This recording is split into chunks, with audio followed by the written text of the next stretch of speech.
Hare Krishna, Nectar of Instruction, Text 7.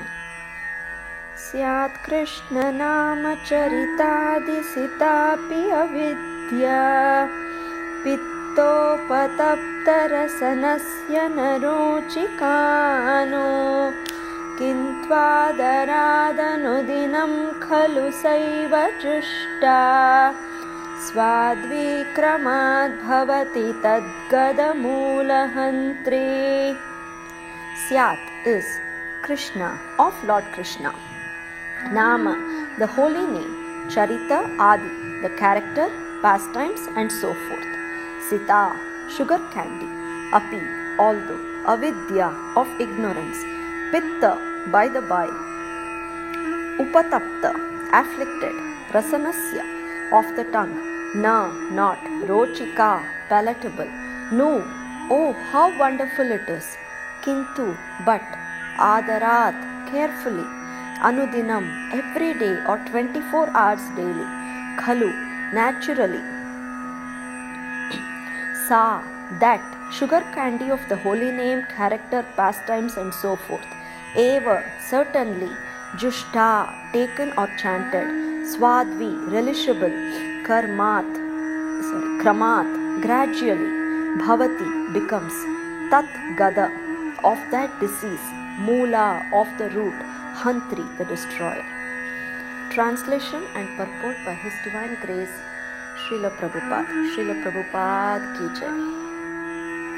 Translation. The holy name, character, pastimes and activities of Krishna are all transcendently sweet like sugar candy. Although the tongue of one afflicted by the jaundice of avidya, ignorance, cannot taste anything sweet, it is wonderful that simply by carefully chanting these sweet names every day, a natural relish awakens within his tongue, and his disease is gradually destroyed at the root. Purport. Lord Krishna's holy name, qualities, pastimes and so forth are all of the nature of absolute truth, beauty and bliss. Naturally, they are very sweet, like sugar candy, which appeals to everyone. Nescience, however, is compared to the disease called jaundice, which is caused by bilious secretions. Attacked by jaundice, the tongue of a deceased person cannot palatably relish sugar candy. Rather, a person with jaundice considers something sweet to taste very bitter. Avidya, ignorance, similarly perverts the ability to relish the transcendently palatable name, qualities, form and pastimes of Krishna. Despite this disease, if one with great care and attention takes to Krishna consciousness, chanting the holy name and hearing Krishna's transcendental pastimes, his ignorance will be destroyed and his tongue enabled to taste the sweetness of the transcendental nature of Krishna and his paraphernalia.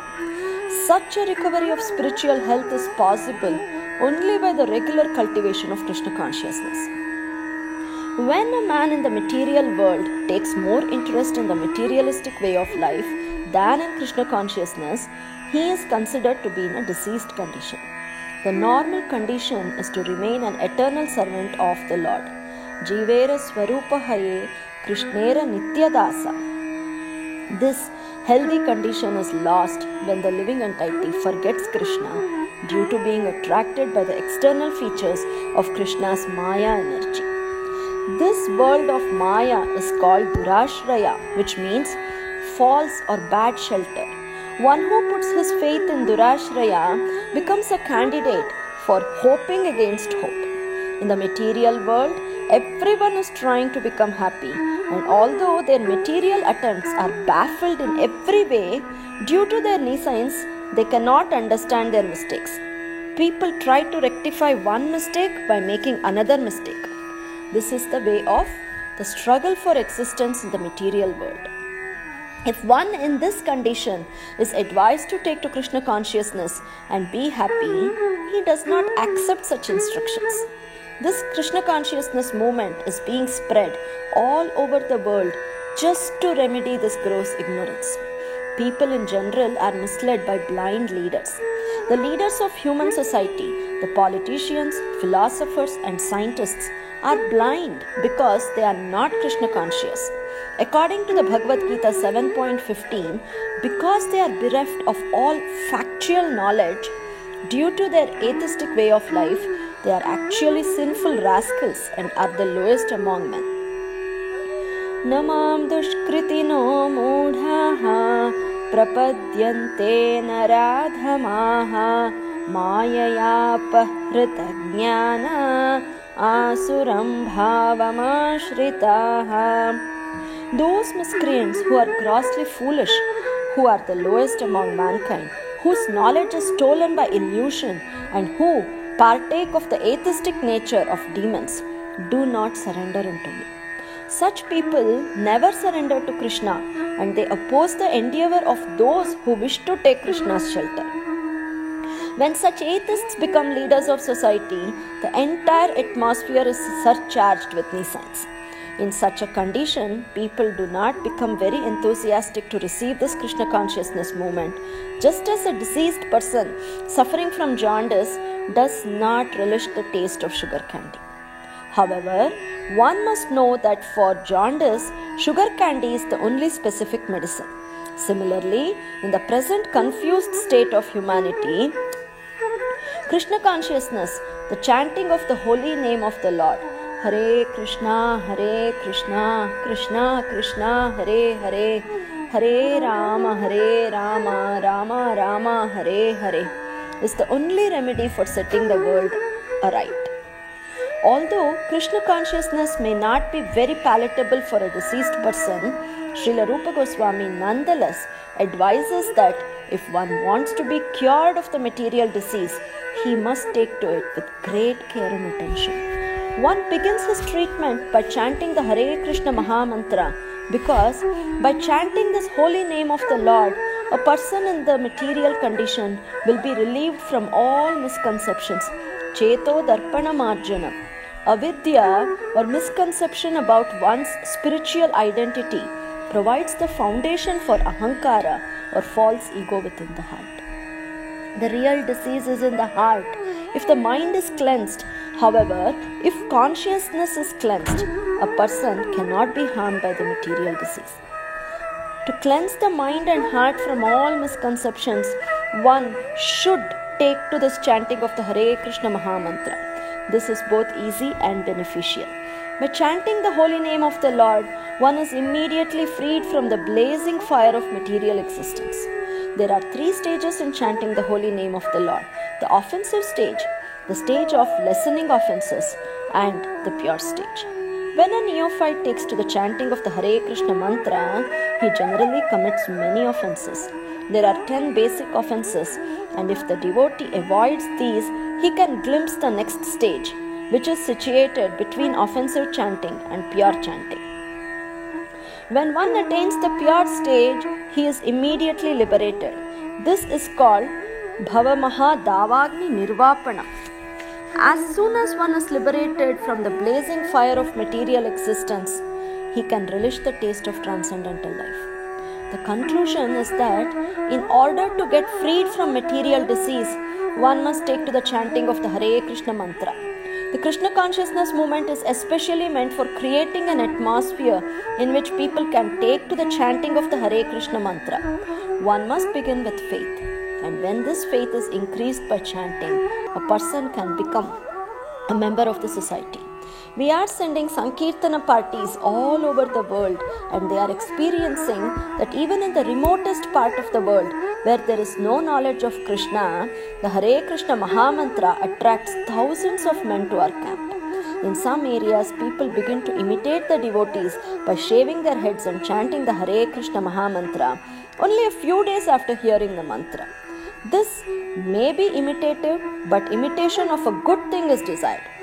Some imitators gradually become interested in being initiated by the spiritual master and offer themselves for initiation. If one is sincere, he is initiated, and this stage is called Bhajana Kriya. One then actually engages in the service of the Lord by regularly chanting the Hare Krishna Mahamantra 16 rounds daily and refraining from illicit sex, intoxicants, meat eating and gambling. By Bhajana Kriya, one attains freedom from the contamination of materialistic life. He no longer goes to a restaurant or a hotel to taste so-called palatable dishes made with meat and onions, nor does he care to smoke or drink tea or coffee. He not only refrains from illicit sex but avoids sex life entirely. Nor is he interested in wasting his time in speculating or gambling. In this way, it is to be understood that one is becoming cleansed of unwanted things, anartha nivritti. The word anartha refers to unwanted things. Anarthas are vanquished when one becomes attached to the Krishna consciousness movement. When a person is relieved from unwanted things, he becomes fixed in executing his Krishna activities. Indeed, he becomes attached to such activities and experiences ecstasy in executing devotional service. This is called bhava, the preliminary awakening of dormant love of Godhead. Thus, the conditioned soul becomes free from material existence and loses interest in the bodily conception of life, including material opulence, material knowledge, and material attraction of all variety. Such a time, one can understand who the Supreme Personality of Godhead is and what his Maya is. Although Maya may be present, it cannot disturb a devotee once he attains the Bhava stage. This is because the devotee can see the real position of Maya. Maya means forgetfulness of Krishna, and forgetfulness of Krishna and Krishna consciousness stand side by side like shadow and light. If one remains in shadow, he cannot enjoy the facilities offered by light. And if one remains in light, he cannot be disturbed by the darkness of shadow. By taking to Krishna consciousness, one gradually becomes liberated and remains in the light. Indeed, he does not even touch the darkness, as confirmed in Chaitanya Charitamrita Madhya Leela 22.31. Krishna Surya Sama Maya Haya Andhakara Yahan Krishna Tahan Nahi Maya Ra Adhikara. Krishna is compared to sunshine and Maya is compared to darkness. Wherever there is sunshine, there cannot be darkness. As soon as one takes to Krishna consciousness, the darkness of illusion, the influence of the external energy, will immediately vanish. Hare Krishna.